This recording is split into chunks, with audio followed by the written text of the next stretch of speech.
बिल्कुल, तो एक बार फिर से आप सभी का स्वागत है। यानी ये जो हमारी क्लास थी और इसके अंदर हम चर्चा कर रहे थे आज की इस मॉर्निंग की क्लास के अंदर अभिनव कैरियर एकेडमी के इस ऑनलाइन प्लेटफॉर्म पे आप सभी का पुनः से स्वागत है। और हम बात कर रहे थे राजस्थान इतिहास के बारे में। और राजस्थान इतिहास के अंदर हम चर्चा करें एग्जाम के पॉइंट ऑफ व्यू से, तो हमने बात की थी भाई किसके बारे में आमेर के इतिहास के बारे में।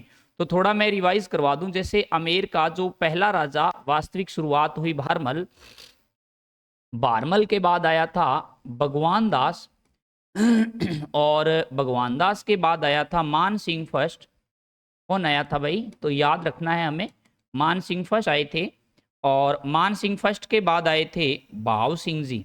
कौन आए थे? भाव सिंह हैं। और भाव सिंह के बाद आए थे मिर्जा राजा जय सिंह फर्स्ट, मिर्जा राजा जय सिंह फर्स्ट। और जय सिंह फर्स्ट के बाद कौन बने थे शासक? तो ये भी बात याद रखनी है हमें। तो क्या कहा जाता है सर? राम सिंह कहा जाता है। राम सिंह के बाद शासक बने तो उनका नाम था बिशन सिंह। राम सिंह के बाद बनता है बिशन सिंह और बिशन सिंह के बाद बनता है शासक सवाई राजा। क्या कहा जाता है? जय सिंह कहा जाता है। क्या कहते हैं सर? सवाई राजा जय सिंह सेकंड जिसने सर्वाधिक मुगल शासकों का दरबार देखा था। और जय सिंह के बाद हम बात करें तो अगला जो राजा बना था जिसका नाम था सर ईश्वरी सिंह। ईश्वरी सिंह जिसने अपने भाई के साथ राजमहल का युद्ध लड़ा था और 1747 के अंदर जिस युद्ध में हम बात करें तो ईश्वरी सिंह तो विजयी रहा था, जबकि माधो सिंह जो फर्स्ट थे वो अपने पराजित रहे थे। ईश्वरी सिंह के बाद सर अगला जो राजा बनता है उनका नाम था माधो सिंह फर्स्ट। और माधो सिंह फर्स्ट के बाद अगर आपसे पूछा जाता है पेपर के अंदर तो सर सवाई प्रताप सिंह कछावा कहा जाता है। और प्रताप सिंह कछावा के बाद अगर आपसे पूछा जाता है पेपर के अंदर जिसने ईस्ट इंडिया कंपनी के साथ संधि कर ली थी और जिनका नाम क्या था सर, इतिहास के अंदर मिलता है हमें क्या कहा जाता है? सवाई जगत सिंह सेकंड कहा जाता है। तो आज की इस क्लास के अंदर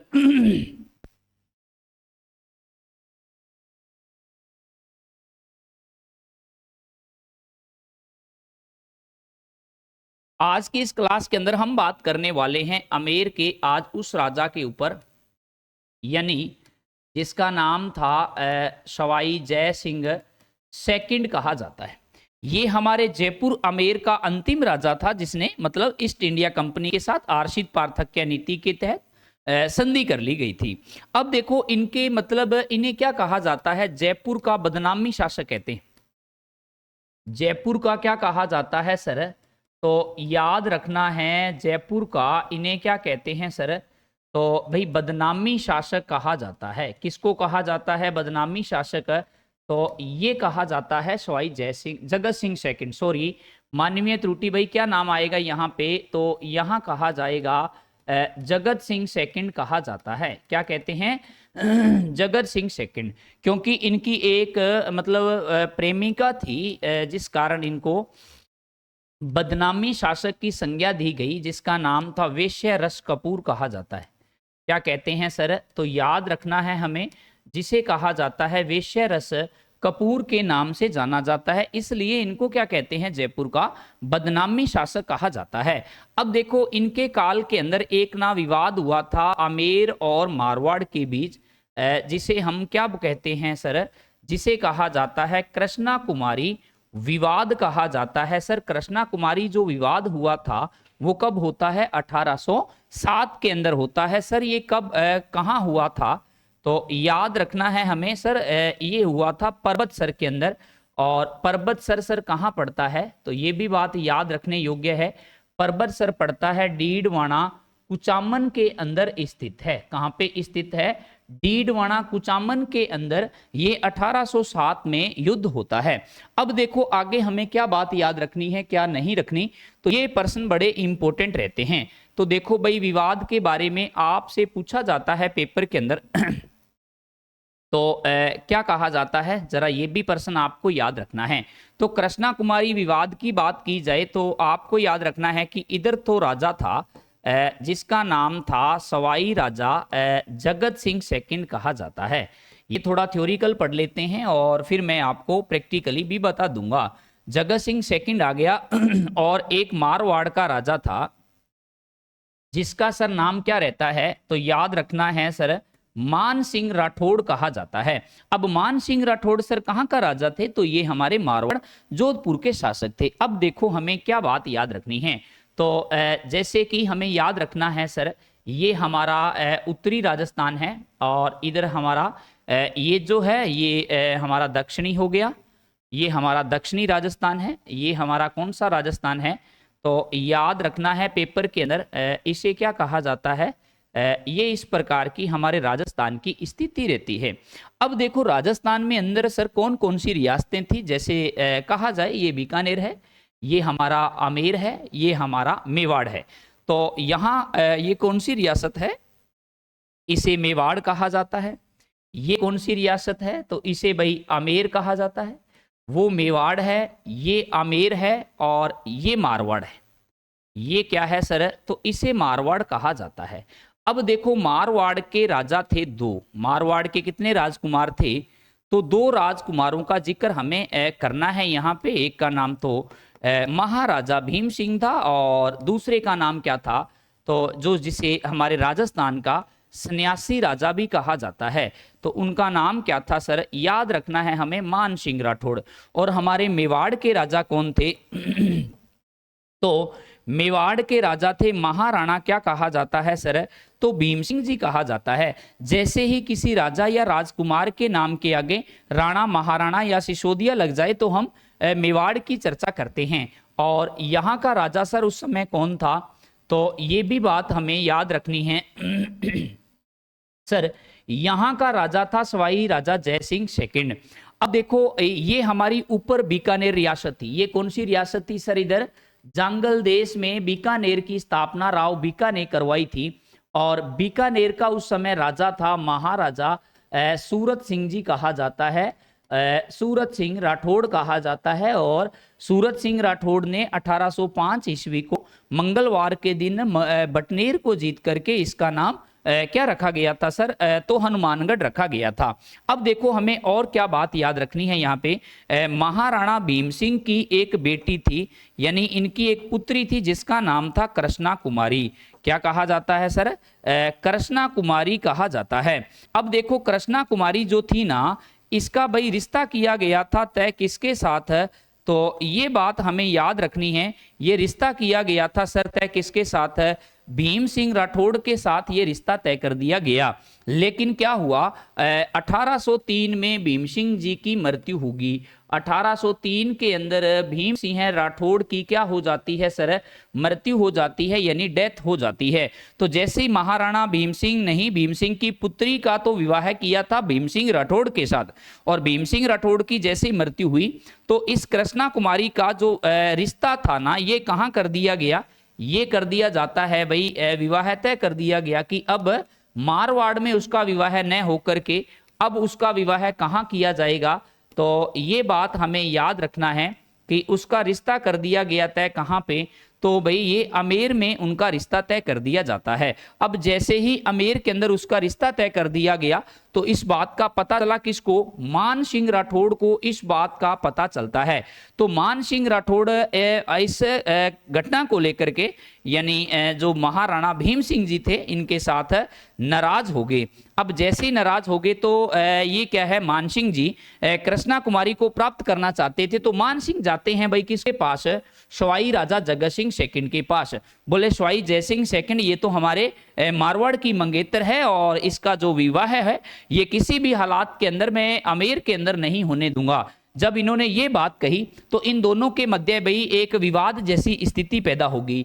तो यहाँ पे ना इनके बीच एक युद्ध होता है, यहाँ पे एक युद्ध हुआ सर, जिसे क्या कहा जाता है, किसको लेकर के, कृष्णा कुमारी को लेकर के। तो उसको क्या नाम दे दिया हमने, देखो कभी राजा लड़की के लिए लड़े और कभी मतीरिया के लिए लड़े, यानी लड़ाई तो खूब सारी हुई हमारे राजस्थान के अंदर। और इसी प्रकार हमारे राजस्थान का ये गौरवशाली इतिहास भी रहता है। तो इसको क्या कहा जाता है सर, ये जगह कौन सी है, तो ये गिंगोली नामक स्थान पर हुआ था। तो इसको क्या कहा जाता है सर, गिंगोली का युद्ध भी कहते हैं। और ये कहाँ पड़ता है भाई, तो याद रखना है सर, पर्वत सर डीडवाना कुचामन के अंदर।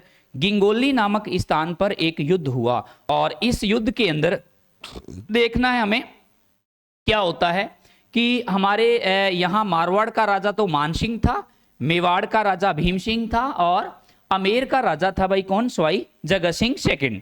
तो इस युद्ध के अंदर क्या होता है सर, ये बात याद रखनी है, ये युद्ध किस किस के मध्य हुआ, यानी एम फॉर तो मान सिंह था और जे फॉर जगत सिंह।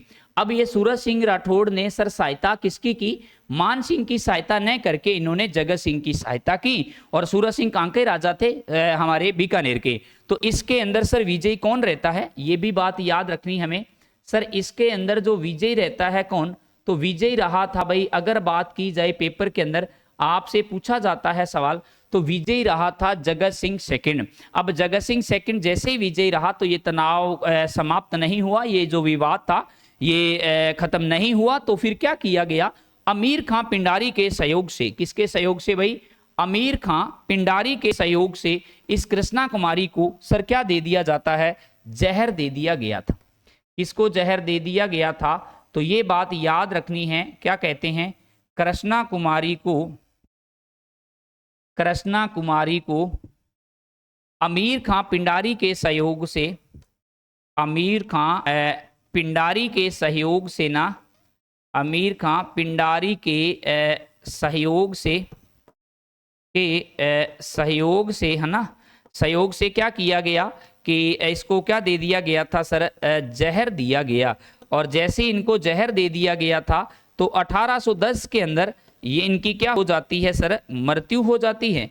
कब हुई इनकी मृत्यु, 1810 के अंदर, यानी न तो ये मानसिंह की हुई, न ये जगत सिंह के साथ शादी हुई, और ये सदा सदा के लिए कहाँ चली गई, जहां हमारा होने वाला भावी जो पति नहीं रहा। तो हमें भी जी के क्या करना, क्योंकि रघुकुल रीत सदा चली आए, प्राण जाए पर वचन ना जाए, ये बात भी हमें याद रखनी है। एग्जाम के अंदर यहां से भी अक्सर सवाल पूछे जाते हैं। तो भाई ये था कृष्णा कुमारी विवाद, और आपसे पूछा जाता है कि इस युद्ध के अंदर बीकानेर से भाग किसने लिया था। जैसे देखो खानवा युद्ध है, हुरडा सम्मेलन है, नागौर दरबार है, देवारी समझौता है और गिंगोली युद्ध है, मतीरा की राड़ है। तो ये पूछे जाते हैं अक्सर सवाल कि बताओ भाई बीकानेर का राजा कौन था, और या आपसे पूछा जाता है पेपर में कि हमारे जोधपुर का राजा कौन था, या पूछा जाता है कि मेवाड़ का राजा कौन था। तो ये तमाम प्रश्न आपकी एग्जाम के अंदर बनते हैं।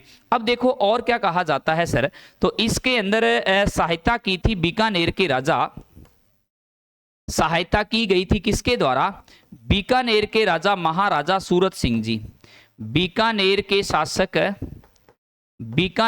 शासक क्या कहा जाता है सर, तो उनका नाम था महाराजा क्या कहते हैं, तो सूरत सिंह जी कहा जाता है। बीकानेर के शासक सूरत सिंह ने इनकी सहायता की। तो इस युद्ध के अंदर भाई विजय भी कौन रहा था, तो याद रखना है सवाई जय सिंह सेकंड, जगत सिंह सेकंड क्या रहता है, इस युद्ध के अंदर विजय रहता है, जबकि मान सिंह की क्या हो गई थी सर, पराजय हो गई थी। अब ये जो मान सिंह था ये टिकने वाला था नहीं, तो इनको क्या कहा जाता है, इनको सन्यासी राजा भी कहा जाता है। हमारे राजस्थान का सन्यासी राजा कौन सा है, तो मानसिंह राठौड़ को कहते हैं। आपसे पूछा जाए ये जो मानसिंह राठौड़ था, इन्होंने नाथ संप्रदाय की प्रधान पीठ, नाथ जो संप्रदाय है, नाथ संप्रदाय की प्रधान पीठ, नाथ संप्रदाय की जो प्रधान पीठ है, प्रधान पीठ क्या कहा जाता है, महामंदिर, महामंदिर का क्या करवाया था सर, तो निर्माण करवाया था। किसने करवाया था ये निर्माण, तो ये बात याद रखनी है, जिसे क्या कहा जाता है, मान सिंह राठौड़ के नाम से जाना जाता है। इनके गुरु का नाम क्या था, गुरु आयस देवनाथ के नाम से भी जाना जाता है।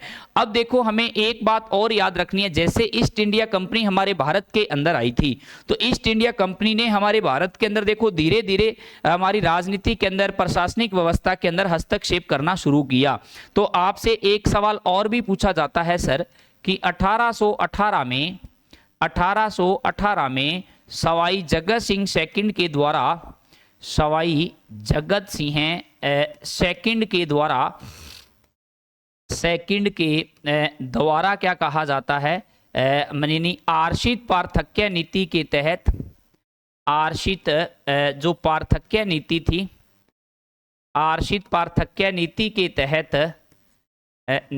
तहत क्या कर ली गई थी सर, तो तो याद रखना है सर संधि कर ली गई थी। ये बात भी हमें एग्जाम के अंदर हमारे से प्रश्न पूछे जा सकते हैं और ये बात हमें याद रखनी है। तो इसी प्रकार हमारे जो जयपुर का गौरवशाली ये इतिहास था वो क्या हो जाता है सर, समाप्त हो जाता है, क्योंकि 1818 में हमारे जो जगत सिंह जी थे ये क्या कर लेते हैं, अंग्रेजों के साथ संधि कर लेते हैं। अब देखो हमारे जैसे 1857 की क्रांति होगी तो वहां पे क्रांति के उस राजा को पढ़ लिया जाएगा और फिर जैसे एकीकरण है या हमारे स्वतंत्रता संग्राम है आधुनिक राजस्थान का पार्ट, तो उसको हम वहां पे क्लियर कर लेंगे। तो बिल्कुल भाई हमारे जो आमेर का गौरवशाली इतिहास था ये भी क्या हो जाता है सर, समाप्त होता है। अब देखो आगे हमें क्या बात याद रखनी है। तो देखो अब हमने पहले कौन सा पढ़ा इतिहास है, तो हमने बात कर ली भाई मारवाड़ का इतिहास। मारवाड़ के बाद मैंने कौन सा पढ़ा दिया आपको, मारवाड़ भी पढ़ा दिया और मारवाड़ के साथ साथ हमने मारवाड़ की ही एक शाखा थी जिसे बीकानेर कहते हैं, तो बीकानेर का इतिहास भी हमने पढ़ लिया कि बीकानेर का पहला राजा हुआ था बीका और जिसने ईस्ट इंडिया कंपनी के साथ संधि की, उसका नाम महाराजा सूरत सिंह जी था। फिर हमने आज कौन सा इतिहास पढ़ा, तो हमने बात कर ली आमेर का राजवंश। आमेर राजवंश के बारे में भी चर्चा कर ली और अब हम बात करने वाले हैं मेवाड़ का गुहिल राजवंश।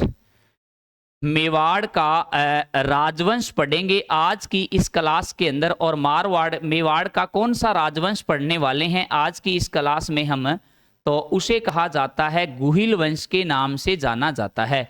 अब ये जो गुहिल वंश है तो हमें याद रखना है सर, पेपर के अंदर यहाँ से भी सवाल आते हैं। जैसे ये गुहिल वंश है तो सबसे पहले तो आपसे पूछा जाता है कि सर इसकी उत्पत्ति कैसे हुई, कहाँ से हुई। तो देखो हमें विद्वानों के मत ही पढ़ने पड़ेंगे। सबसे पहले तो आपको याद रखना है कि सर जी जिस प्रकार ये हमारा उत्तरी राजस्थान है और इधर हमारा ये पूर्वी राजस्थान है और इधर हमारा ये पश्चिमी राजस्थान है और इधर हम बात करें ये इस प्रकार देखो यहाँ से लेकर के और इस प्रकार की स्थिति रहती है। ये हमारा राजस्थान है और राजस्थान के अंदर अगर आपसे पूछा जाए ये हमारा मेवाड़ है। अब देखो मेवाड़ के अंदर कौन कौन सा क्षेत्र आ जाता है, जालोर और कुछ भाग पाली का, कुछ भाग कुंभलगढ़ राजसमंद का। इधर हम बात करें पाली के नीचे कौन सा जिला आ गया, राजसमंद, जालोर और सिरोही, उदयपुर, डूंगरपुर, बांसवाड़ा और प्रतापगढ़, चित्तौड़गढ़, सलूम्बर और भीलवाड़ा इत्यादि जिलों के आसपास का जो क्षेत्र है सर इसको क्या कहा गया, तो इसको भाई मेवाड़ कहा जाता है। अब देखो मेवाड़ को हम बात करें प्रागपाट, मेदपाट, शिवी जनपद, मध्यमिका आदि नामों से जाना जाता है। मेरू पाट भी कहते हैं। तो आपसे पूछा जाता है पेपर के अंदर कि सर जो मेवाड़ है इसको किस किस नाम से जाना जाता है। एक तो प्रश्न आता है कि सर राजस्थान की क्या कहते हैं सर, इसको सबसे प्राचीन रियासत थी। राजस्थान की सर कैसी रियासत थी यह, तो याद रखना है हमें एग्जाम के पॉइंट ऑफ व्यू से कि राजस्थान की सबसे जो पुरानी रियासत है वो किसे कहा गया, वो मेवाड़ को कहा जाता है। आपसे पूछा जाता है पेपर के अंदर सर मेवाड़ में गुहिल राजवंश की स्थापना किसके द्वारा करवाई गई थी, तो ये बात हमें याद रखनी है जो हमें ऐतिहासिक साहित्यों के अनुसार मिलती है कि सर 565 या 66 ईस्वी के अंदर वल्लभी के राजा शीलादित्य का पुत्र गुहिलादित्य ने क्या किया था, यहाँ पे हमारे मेवाड़ राजवंश की सर स्थापना करवाई थी। अब देखो हमें समझना है मेवाड़ के सर उपनाम क्या क्या कहा जाता है, तो ये भी बड़ा इंपॉर्टेंट सवाल है। आपसे पूछा जाए तो सर इसको कहा जाता है मेदपाट कहते हैं। और क्या कहा जाता है सर, तो प्रागपाट कहते हैं सर। और क्या कहा जाता है, तो ये भी बात याद रखनी है सर, इसको क्या कहते हैं, शिवी जनपद भी कहा जाता है और इसे क्या कहा जाता है, मध्यमिका कहा जाता है। देखो शिवी जनपद भी कहते हैं, मध्यमिका भी कहते हैं सर। और क्या कहा जाता है, तो ये भी बात याद रखनी है सर, इसको मध्यमिका इत्यादि नामों से जाना जाता है, आदि नामों से जाना जाता है। ये बात हमें याद रखनी है, से जाना जाता है। किसको जाना जाता है, आदि नामों से, तो ये जाना जाता है भाई किसको, मेवाड़ को जाना जाता है। ये भी बात हमें याद रखनी है। तो सबसे पहले तो देखो मेवाड़ के अंदर कौन से राजवंश ने शासन किया था। तो सर ये बड़ा ही महत्वपूर्ण सवाल है।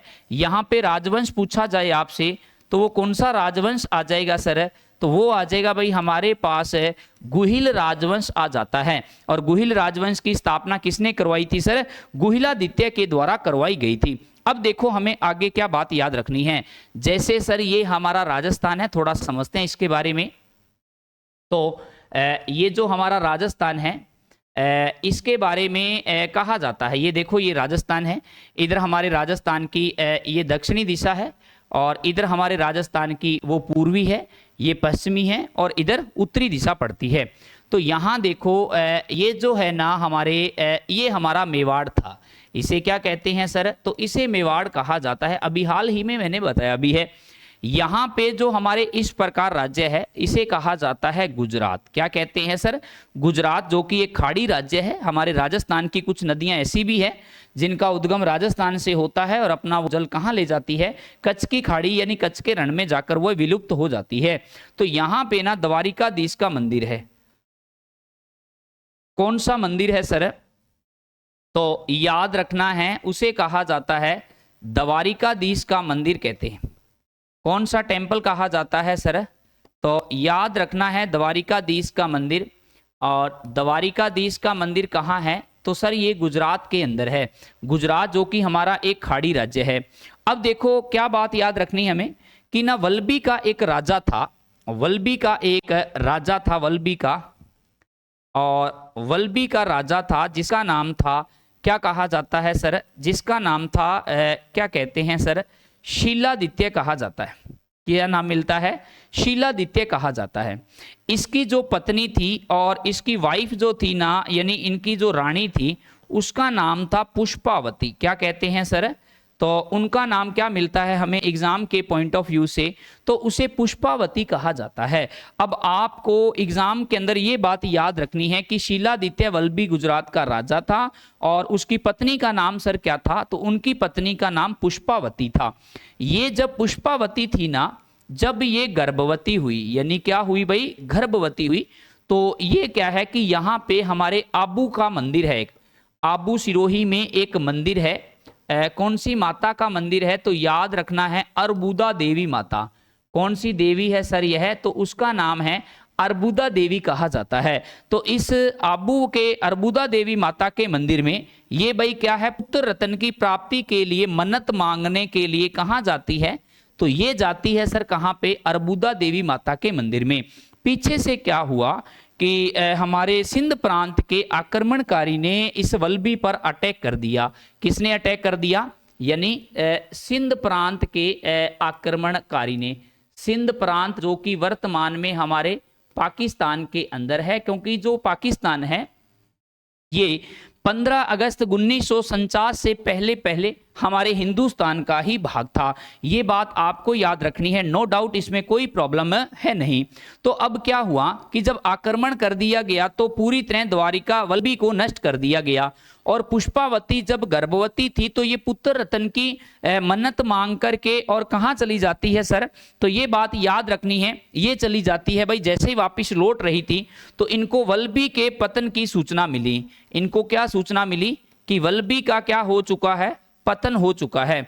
वल्लभी के पतन की सूचना मिली कि इस चीज का क्या हो गया है भाई, पतन हो चुका है। तो जब जैसे ही इस बात का पता चला वल्लभी के पतन का, तो ये वापिस वल्लभी न जाकर के ये चली जाती है भाई मेवाड़ के अंदर। तो यहाँ पर एक गुफा थी, जिस गुफा में रहने लगती है, क्योंकि नहीं तो अगर ये गर्भवती ना होती तो ये क्या हो जाती, यानी शीलादित्य के शव के साथ सती हो जाती। लेकिन ये उस समय गर्भवती थी, क्योंकि जब महिला गर्भवती होती है हूंस गीत गाती है, जिसमें उसको 2 जीवों वाली कहा जाता है, जिसमें वो तरह तरह की वस्तुएं, खाने पीने की वस्तुओं की मांग करती है। और फिर जो उनकी सासू माता होती है वो थोड़ा आनाकानी करती है, और फिर वो हूंस गीत के माध्यम से अपना जो पति होता है उसको ये बात बताती है।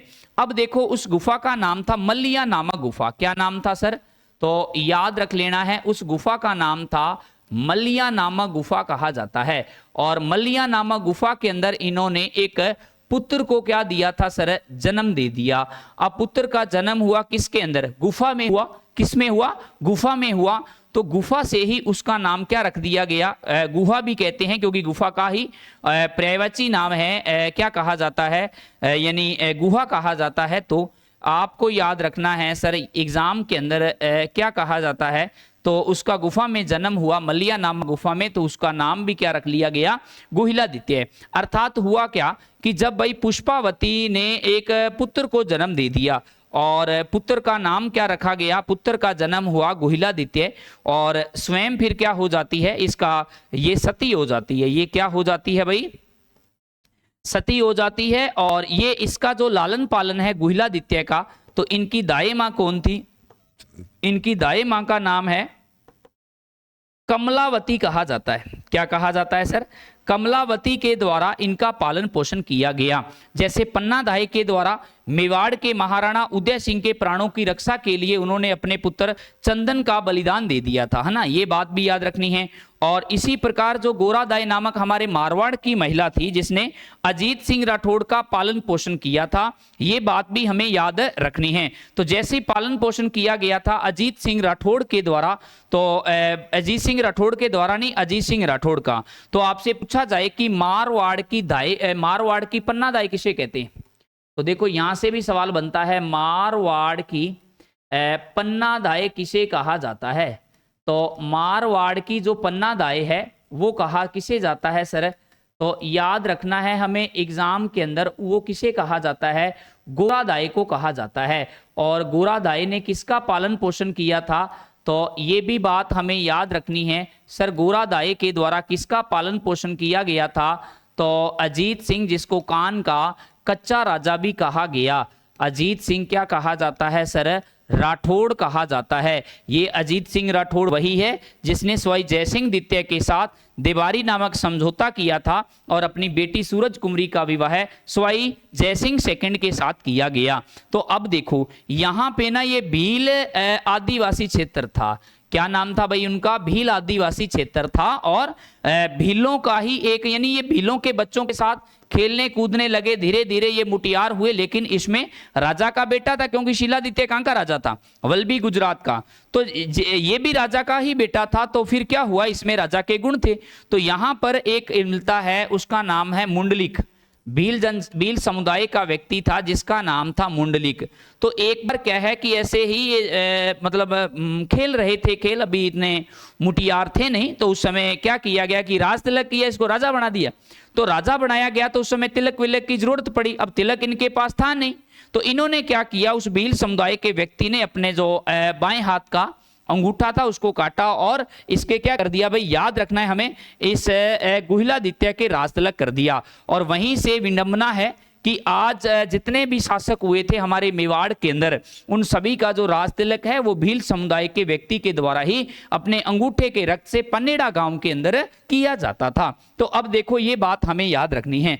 अब और प्रश्न क्या बनते हैं हमारे पेपर के अंदर, देखो आपसे पूछा जाता है तो कौन सा राजवंश पढ़ेंगे आज की इस क्लास के अंदर हम, तो उस राजवंश का नाम है भाई गुहिल राजवंश। गुहिल राजवंश की सर स्थापना कब हुई थी, तो 565 के अंदर। और गुहिल राजवंश का यानी एकीकरण के अंदर गुहिल वंश की जो रियासत थी उदयपुर, उसका विलय कब हो गया था सर, 1948 के अंदर हो चुका था। ये बात भी हमें याद रखनी है। अब आपसे पूछा जाता है पेपर में कि सर सबसे पुराना राजवंश था ये, राजस्थान का सबसे पुराना राजवंश, राजस्थान का सबसे पुराना राजवंश था, राजस्थान का सबसे पुराना राजवंश भाई था कौन सा, तो ये बात हमें याद रखनी है। तो पुराना राजवंश है कौन सा, गुहिल राजवंश कहा जाता है। अब देखो आपसे पूछा जाता है कि सर इनकी उत्पत्ति, तो याद रखना है सर इनकी उत्पत्ति के बारे में कि वल्लभी शासक क्या नाम था सर उनका, वल्लभी शासक क्या कहा जाता है, वल्लभी शासक शीलादित्य की संतान थी। वल्लभी शासक क्या कहते हैं सर, शीलादित्य की के वंशज थे, अर्थात इनको भी सूर्यवंशी कहा जाता है, वंशज थे। और ये बात किसने बताई, तो हमारे राजस्थान इतिहास के जनक हैं जिनका नाम क्या है सर, कर्नल जेम्स टोड कहा जाता है। क्या कहते हैं भाई? तो कर्नल जेम्स टोड कहा जाता है, जिन्होंने हमारे राजस्थान इतिहास को बड़े क्रमबद्ध व्यवस्थित तरीके से लिखा था। इनकी दो पुस्तकें थी, the annals and antiquities of Rajasthan, the travellers western state Rajput of India. एक की रचना 1829 में हुई थी और दूसरी की रचना 1839 के अंदर होती है। आगे देखो इनके बारे में क्या क्या सवाल आते हैं। सर इनका राज वाक्य क्या था? राज वाक्य, तो इनका राज वाक्य था, जो दृढ़ राखे धर्म को, जो दृढ़ राखे धर्म को, जो दृढ़ राखे धर्म को, जो दृढ़ राखे धर्म को, तीही राखे करतार। जो दृढ़ राखे धर्म को और क्या कहा जाता है? तीही राखे करतार कहा जाता है। ये भी बात आपके एग्जाम के अंदर बड़ी इंपॉर्टेंट है। जैसे मैंने बताया था कि अमेर के राजाओं का जो राजवाक्य था, यतो धर्म क्या कहा जाता है सर? स्तुतो जय कहा जाता है। आपसे पूछा जाए सर राज ध्वज कैसा था? जैसे देखो हमने पढ़ा कि अमेर के जो राजा थे उनका राज ध्वज पंचरंगी था, लेकिन इनका जो राज ध्वज है इसकी बड़ी विशेषता है अनोखी। क्या कहा जाता है कि उगता हुआ सूर्य, यानी उगता हुआ सूर्य की कैसी कंडीशन बताई गई है? सूर्योदय की। उगता हुआ सूर्य जिसके दोनों तरफ, जिसके क्या कहा जाता है सर? दोनों तरफ क्या है? तीर कमान और क्या है? तो भाला बताया गया है। ये बात हमें याद रखनी है। उगता हुआ सूर्य जिसके दोनों ओर, एक तरफ तीर कमान है और दूसरी तरफ क्या है सर? अपने बात की जाए तो भाला है। आपसे पूछा जाता है पेपर के अंदर क्या कहा जाता है कि सर इनके कुल देवता, आपसे पेपर में यह भी सवाल पूछा जाएगा कि सर अरे कुल देवता और कुल देवता का नाम क्या था? तो हमें बात याद रखनी है, एक लिंगनाथ जी कहा जाता है। क्या कहते हैं सर? एक लिंगनाथ जी कहते हैं। और एक लिंगनाथ जी का जो मंदिर है ये कहाँ पे है? कैलाशपुरी के अंदर। और कैलाशपुरी सर कहाँ पड़ता है? नागदा। और नागदा कहाँ पड़ता है सर? उदयपुर के अंदर स्थित है। ये भी बात हमें याद रखनी है। क्या बात याद रखनी है कि ये कहाँ पे स्थित है? तो सर उदयपुर के अंदर स्थित है। आपसे पूछा जाए सर इनके आराध्य देवता कौन है? तो भाई ये देखो यहां से ये भी सवाल आ सकता है। आराध्य देवता, तो आराध्य देवता हैं इनके चार भुजानाथ जी। क्या कहा जाता है सर? तो इनके आराध्य देवता सर कौन है? तो उनका नाम है चार भुजानाथ जी के नाम से जाना जाता है। अब देखो आगे क्या सवाल बनते हैं सर, इनकी कुल देवी कौन है? तो याद रखना है सर इनकी जो कुल देवी है उसका नाम है बड़वाए माता, बाण माता। क्या कहते हैं? बाण माता कहा जाता है। बाण माता को ही हम क्या कहते हैं? अन्नपूर्णा माता भी कहा जाता है। बाण माता भी प्रश्न पेपर में आता है और अन्नपूर्णा माता के नाम से भी जाना जाता है। तो अब देखो ये इनका सामान्य सा परिचय हुआ। एक बात और याद रखनी है कि सर जितने भी मेवाड़ के राजा थे, कहाँ के राजा थे भाई? तो हमें ये बात भी याद रखनी होगी सर, मेवाड़ के राजा, मेवाड़ के शासकों का, मेवाड़ के शासकों का, मेवाड़ के क्या कहा जाता है? शासकों का राज तिलक, मेवाड़ के शासकों का जो राज तिलक है पनेड़ा गांव के, पनेड़ा गांव में भीलों के द्वारा किया जाता था और किया जाता था। अब देखो पनेड़ा गांव में तो इनका राज तिलक होता था, लेकिन उन भील समुदाय के व्यक्ति क्या पनेड़ा गांव के थे क्या? नहीं, वो कहां के थे सर? ऊंदरी गांव के थे। और ऊंदरी गांव कहां पड़ता है सर? पाली के अंदर है। अब देखो आगे क्या बात याद रखनी हमें कि मेवाड़ के शासकों की आपातकालीन राजधानी, मेवाड़ के शासकों की आपातकालीन राजधानी क्या थी? शासकों की क्या कहा जाता है सर? तो आपातकालीन राजधानी कौन सी थी? तो आपसे ये भी सवाल पूछा जाएगा पेपर में कि सर इनकी आपातकालीन राजधानी पूछ ली जाए तो हमें बता देना है सर इनकी आपातकालीन राजधानी थी जिसका नाम क्या है सर? कुंभलगढ़ कहा जाता है। और कुंभलगढ़ सर कहाँ पड़ता है? हमारे तो भाई राजसमंद के अंदर है। कुंभलगढ़ कहाँ पड़ता है? तो भाई राजसमंद के अंदर स्थित है। ये भी बात हमें याद रखनी है। अब देखो और क्या कहा जाता है, कुंभलगढ़ को हम मेवाड़ की आंख भी कहते हैं। मेवाड़ की क्या कहा जाता है? आंख कहते हैं। अब देखो दो प्रश्न बन गए।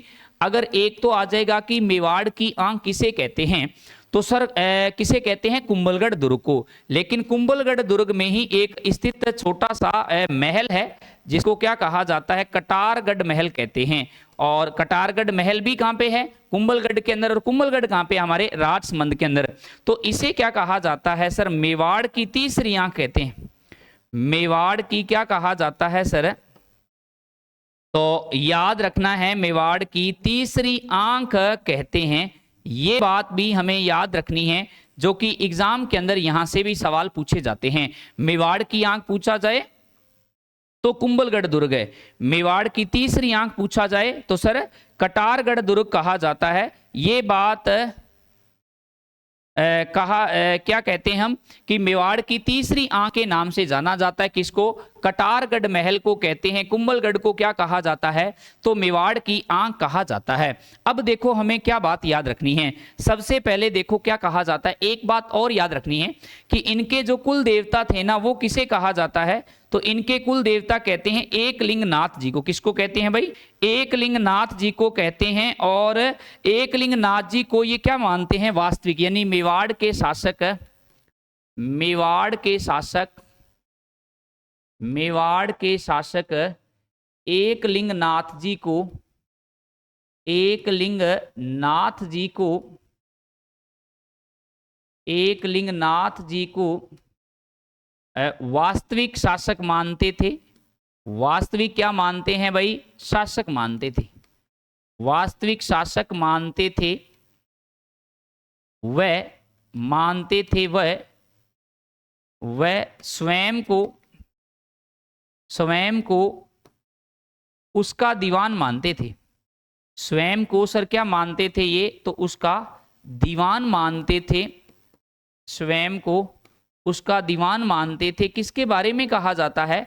तो सर ये कहा जाता है मेवाड़ के शासक, जितने भी गुहिल राजवंश के शासक हैं। आपसे एक सवाल और बनता है कि मेवाड़ के जो शासक थे जब भी राजधानी परिवर्तित करते थे, क्या करते थे भाई? तो देखो ये छोटे छोटे सवाल बनते हैं। आजकल देखो परीक्षा का पैटर्न बिल्कुल बदल चुका है। उसमें कथन और कारण के प्रश्न आते हैं, और कथन कारण का जो प्रश्न होगा वो हम तभी सही कर पाएंगे जब हमारा बिल्कुल डाटा क्लियर हो। हम बात करें मेवाड़ के शासक राजधानी छोड़ने से पूर्व, राजधानी छोड़ने से पूर्व, छोड़ने से पूर्व क्या कहा जाता है? मेवाड़ शासक राजधानी छोड़ने से पूर्व एकलिंगनाथ जी के मंदिर में जाते थे। एकलिंगनाथ जी के मंदिर में जाते थे। नाथ जी के मंदिर में जाते थे। मंदिर में आशीर्वाद प्राप्त करने जाते थे।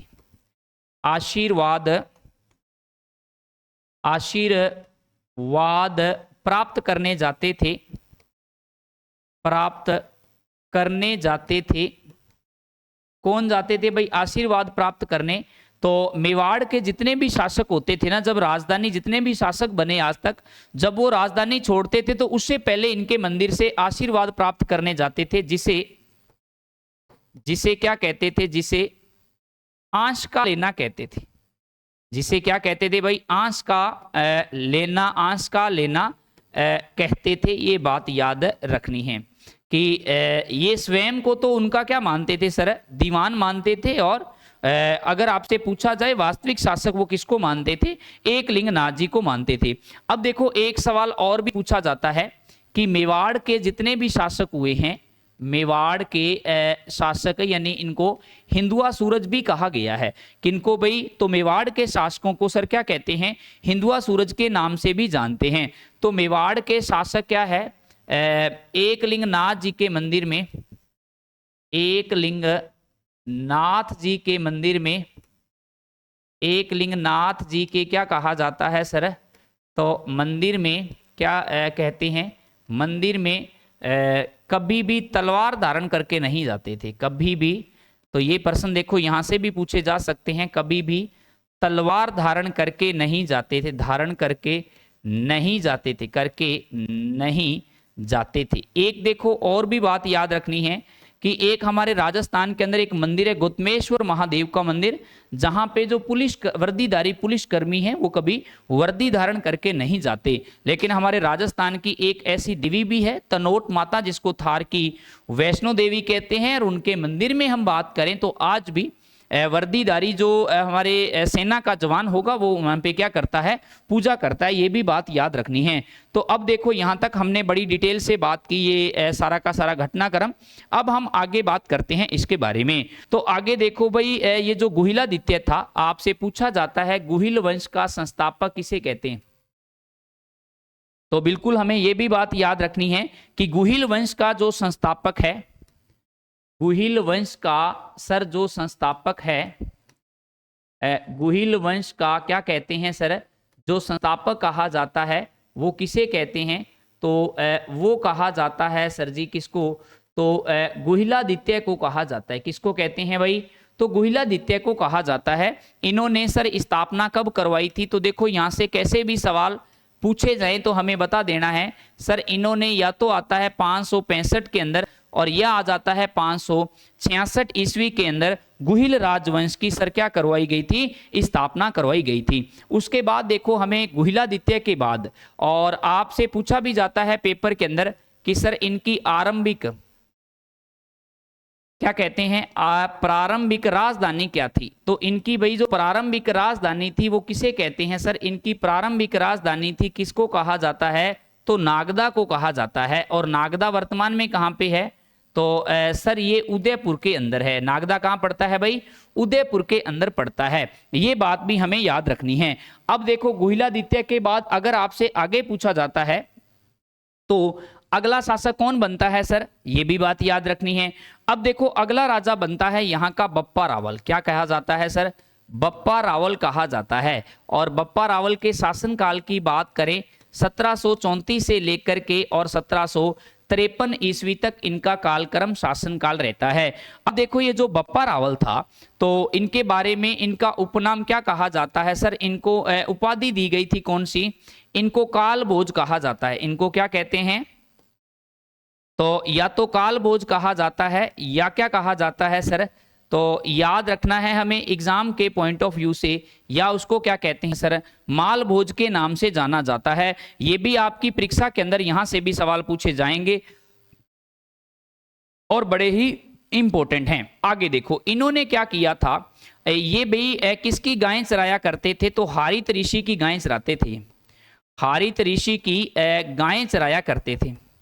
हारित ऋषि की गायों को चराया करते थे, गायों को चराया करते थे। आपसे पूछा जाएगा पेपर के अंदर कि ये जो बप्पा रावल या कालभोज मालभोज कहते हैं, ये इनके बारे में कहा जाता है कि ये हारित ऋषि के कहने पर ही ये क्या बने थे, मेवाड़ के शासक बने थे। आपसे पूछा जाता है इन्होंने क्या किया था, मान मोरी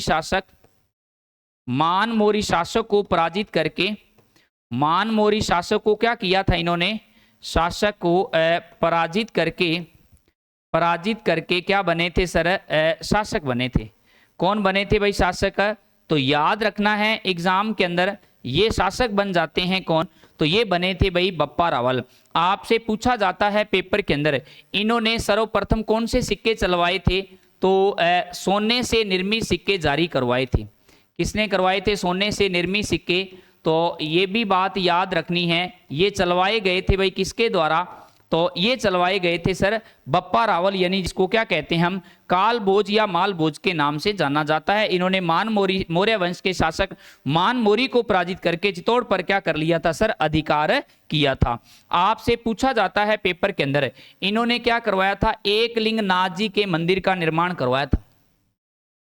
कौन से मंदिर का निर्माण करवाया था सर इन्होंने, तो ये बात याद रखनी है, एकलिंग नाथ जी मंदिर का निर्माण करवाया था। मंदिर का क्या करवाया था सर, इन्होंने निर्माण करवाया था। कहाँ पे करवाया था इन्होंने निर्माण, तो ये बात याद रखना है सर, ये करवाया गया था कैलाशपुरी, और कैलाशपुरी वर्तमान में कहाँ पड़ता है?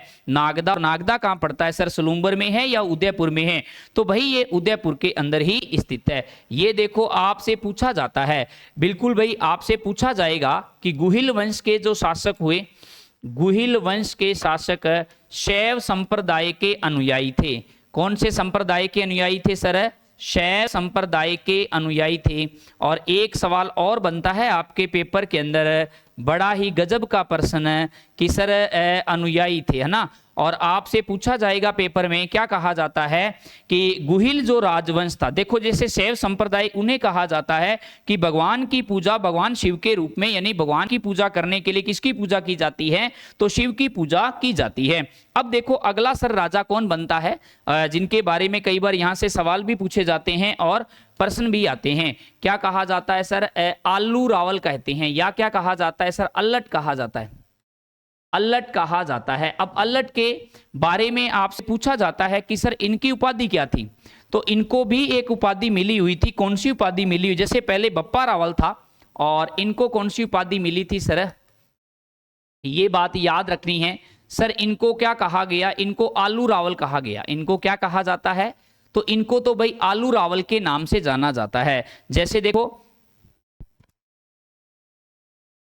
जो माल बोझ था उसको तो क्या कहा गया? बप्पा रावल कहा गया, इनको आलू रावल। इन्होंने क्या किया था? हूण राजकुमारी से विवाह किया था। हूण राजकुमारी हरिया देवी से विवाह किया था। हरिया देवी से विवाह किया। अब हरिया देवी कहाँ की रहने वाली थी सर? मध्य एशिया महाद्वीप की रहने वाली थी। तो देखो ये हमारे देश की तो थी नहीं, कौन? हरिया देवी। तो इसने क्या किया था? किसी दूसरे देश में विवाह किया था। तो ये हमारे कैसा विवाह करने वाला? अंतर्राष्ट्रीय विवाह करने वाला प्रथम शासक था ये मेवाड़ का। अंतर्राष्ट्रीय विवाह करने वाला, अंतर्राष्ट्रीय विवाह करने वाला कैसा शासक था सर? तो याद रखना है हमें एग्जाम के पॉइंट ऑफ व्यू से। तो सर ये प्रथम शासक था। कौन था भाई प्रथम शासक? है तो उनका नाम मिलता है अल्लट कहा जाता है। इनके काल में इन्होंने सास बहु मंदिर, इनके काल में ही हमारे नागदा के अंदर सास बहु मंदिर का भी क्या हुआ था सर? निर्माण हुआ था। और इन्होंने क्या करवाया था? अंबिका माता के मंदिर का भी निर्माण करवाया। कहाँ पे करवाया था सर? तो मेवाड़ के अंदर करवाया था। तीसरा काम इन्होंने क्या करवाया था? तो ये भी बात याद रखनी है सर। इन्होंने अपनी जो राजधानी थी, इनकी पहले देखो नागदा राजधानी थी ना, तो इन्होंने क्या किया था? अब जो राजधानी थी मेवाड़ के शासकों की, वो किसको बना लिया था भाई? आहड़ को बना लिया गया था। और आहड़ को क्या कहते हैं हम? महासतियों का टीला कहते हैं।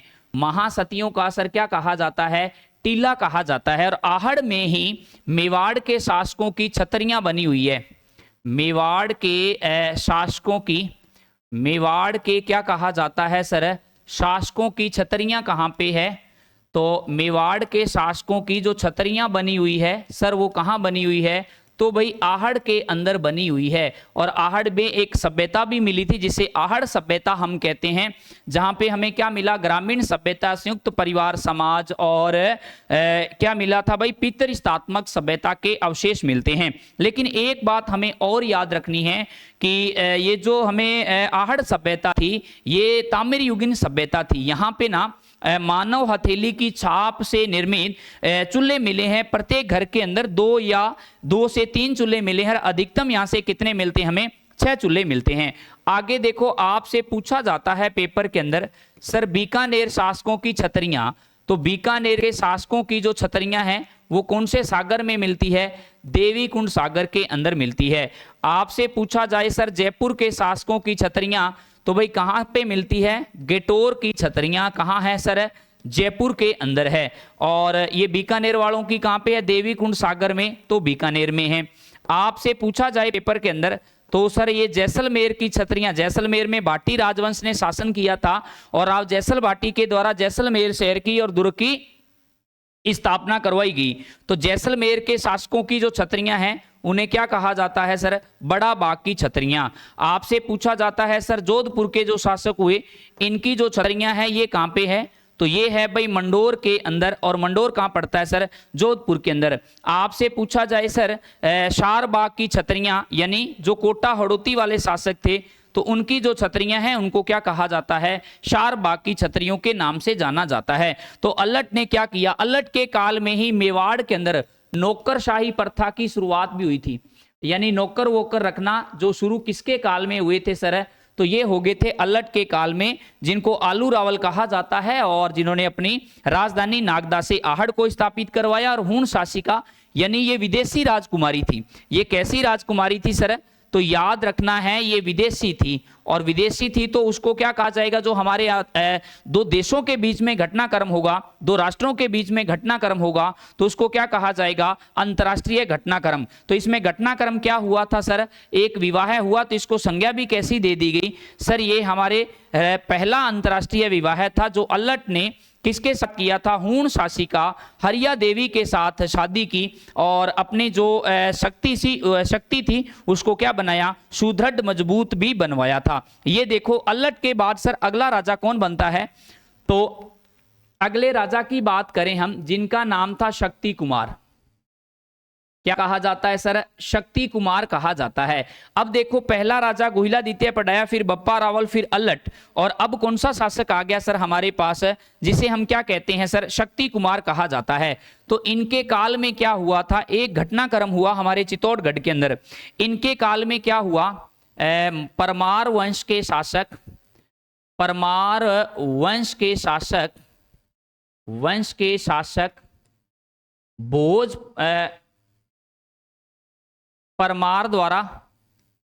परमार द्वारा क्या किया गया कि ना त्रिभुवन नारायण मंदिर,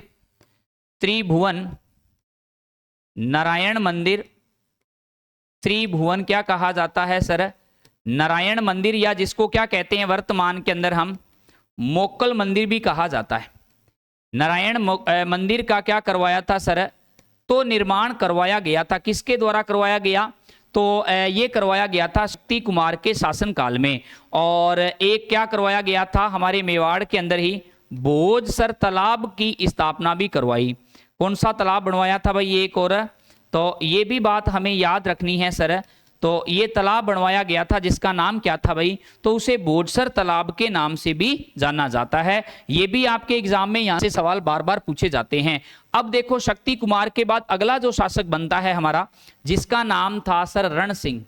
क्या कहा जाता है? रण सिंह कहा जाता है।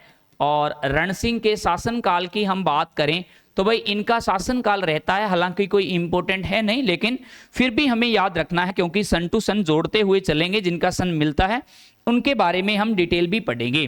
तो रण सिंह के देखो भाई दो पुत्र हुए। कितने पुत्र हुए सर? तो याद रखना है भाई, इनके हुए थे सर कितने पुत्र? तो दो पुत्र हुए थे। एक का नाम तो था शेम सिंह, एक का नाम तो सर क्या था? एक का नाम तो था शेम सिंह, और दूसरे का नाम क्या मिलता है सर? राहब कहा जाता है। देखो ये पहले तो गुहिल राजवंश ही था, अभी भी गुहिल राजवंशी ही है, लेकिन थोड़ा सा इसके अंदर हमें बदलाव देखने को मिलेगा। यहाँ से एक ही बात याद रखनी है कि सर इनके काल में जो गुहिल वंश था वो दो शाखाओं में विभाजित हो गया। इनके काल में क्या हुआ था सर? जो गुहिल राजवंश था ना, गुहिल राज जो वंश था वो दो शाखाओं में क्या हो गया था सर? तो दो शाखाओं में विभाजित हो गया था। दो शाखाओं में क्या हो गया था भाई? तो याद रखना है हमें कि सर विभाजित हो गया था। कौन हो गया था विभाजित? तो ये बात याद रखनी है एग्जाम के पॉइंट ऑफ व्यू से। क्या कहा जाता है कि दो शाखाएं कौन कौन सी आ गई? एक तो आ जाती है सर रावल शाखा, एक तो कौन सी आ जाती है? तो रावल शाखा आ जाती है। एक तो सर कौन सी आ गई? रावल शाखा, और दूसरी कौन सी शाखा आ जाती है? तो सिसोदिया शाखा कहा जाता है। अब सर सिसोदिया का मतलब क्या हुआ कि जब जैसे ही देखो राहब कहाँ चला जाता है सर? तो राहब चला जाता है सिसोदा ठिकाने के अंदर। राहब कहाँ चला जाता है? तो याद रखनी है सर सिसोदा ठिकाने में चला जाता है।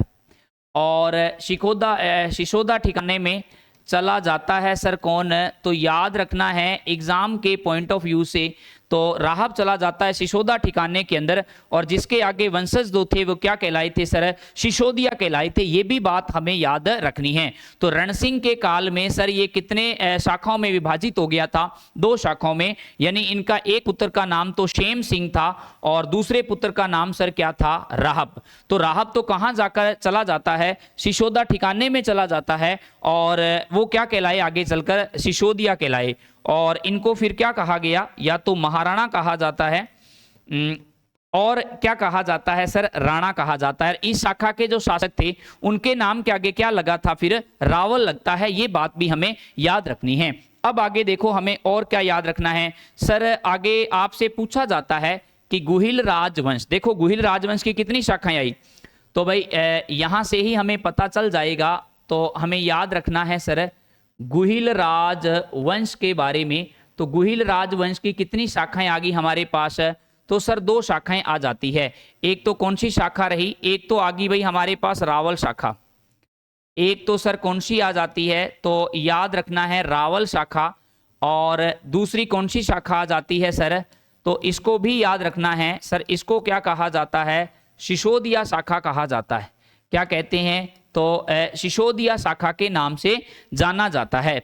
आपसे पेपर के अंदर यह भी सवाल आता है कि भाई देखो रावल शाखा का संस्थापक किसे कहते हैं, तो रावल शाखा का जो संस्थापक था वो कहा जाता है रावल शेम सिंह को कहते हैं। किसको कहते हैं भाई, तो याद रखना है हमें, रावल शेम सिंह को कहा जाता है। एक बात और याद रखनी है, आपसे पूछा जाए सर जब रावल शाखा का पतन हुआ तो हमें सिसोदिया शाखा का संस्थापक किसे कहते हैं, तो ये भी देखो प्रश्न आएगा पेपर के अंदर, सिसोदिया शाखा का सर संस्थापक किसे कहा जाता है। तो यहां से भी सवाल बनते हैं पेपर के अंदर बहुत बार। तो इसका जो संस्थापक है वो कहा किसे जाता है, वो कहा जाता है भाई राहब को, है ना। और राहब के बाद अगले भी शासक होंगे। तो पहले आज हम इस इतिहास के अंदर सबसे पहले कौन सी शाखा पढ़ेंगे आज, तो आज हम बात करते हैं रावल शाखा के बारे में। किसकी शाखा के बारे में, तो ये बात याद रखनी है सर हमें, रावल शाखा के बारे में। अब देखो कौन से शासक बनते हैं यहाँ पे, एक का नाम तो था रावल समर सिंह, फिर आता है रावल जेतर सिंह, यानी पहले तो कौन सा आ गया, तो देखो रावल क्या कहा जाता है, शेम सिंह कहा जाता है, रावल शेम सिंह कहते हैं। और शेम सिंह के बाद अगर आपसे पूछा जाए पेपर के अंदर, तो शेम सिंह के बाद कौन सा शासक बनता है सर, रावल जेतर सिंह शासक बनता है।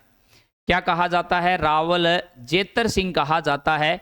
और रावल जेतर सिंह के शासनकाल की हम बात करें तो रावल जेतर सिंह का जो शासनकाल था वो रहता है 1213 से लेकर के 1253 ईस्वी तक इनका शासनकाल कालक्रम रहता है।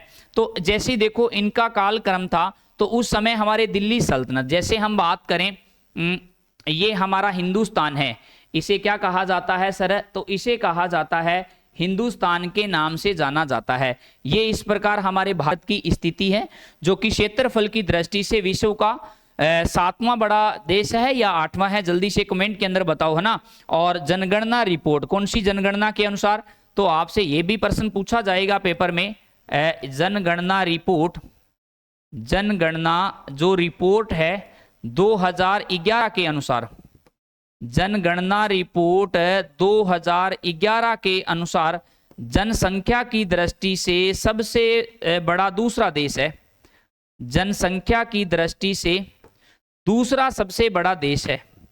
दूसरा क्या है, सबसे बड़ा देश है। किसको कहा गया दूसरा सबसे बड़ा देश है, तो ये हमारा हिंदुस्तान है। और अभी 2027 के अंदर जो हमारे भारत की पहली डिजिटल जनगणना है 2027 के अंदर पूरी होगी ये, और इसके फिर आंकड़े आएंगे और फिर हम बात करेंगे कि सबसे बड़ा जनसंख्या में कौन सा देश है। और आपसे पूछा जाए सबसे बड़ा देश जनसंख्या में कौन सा है, सबसे बड़ा देश, सबसे बड़ा देश कौन सा, किसके अंदर, जनसंख्या या क्षेत्रफल के अंदर, तो जनसंख्या की दृष्टि से तो सबसे बड़ा देश कौन सा है सर, चीन टू चाइना, यानी कौन से देश की बात की जाती है, चीन की बात की जाती है। ये भी बात आपको एग्जाम के अंदर याद रखनी है। अब देखो यहां था भाई दिल्ली सल्तनत, यहां क्या कहा जाता है सर, तो ये आ जाता है हमारे कौन सा सल्तनत, तो आपको याद रखना है सर दिल्ली सल्तनत। दिल्ली सल्तनत की स्थापना 1206 के अंदर हुई थी और 1526 में दिल्ली सल्तनत का फिर क्या हुआ था भाई, पतन होता है। देखो 1206 के अंदर तो इसकी स्थापना हुई और 1526 के अंदर जब बाबर ने 21 अप्रैल 1526 को इब्राहिम लोदी को पराजित किया था और इब्राहिम लोदी युद्ध मैदान के अंदर ही मारा जाता है, अर्थात वो पानीपत का जो पहला युद्ध था वो हरियाणा के अंदर होता है। तो दिल्ली सल्तनत में देखो कौन कौन से वंश ने, कौन कौन से सुल्तानों वंश ने शासन किया।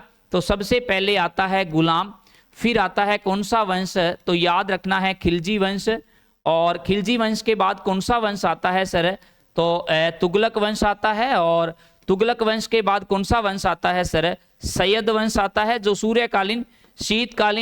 शीतकाल में सूर्य की भांति शांत वंश रहा था।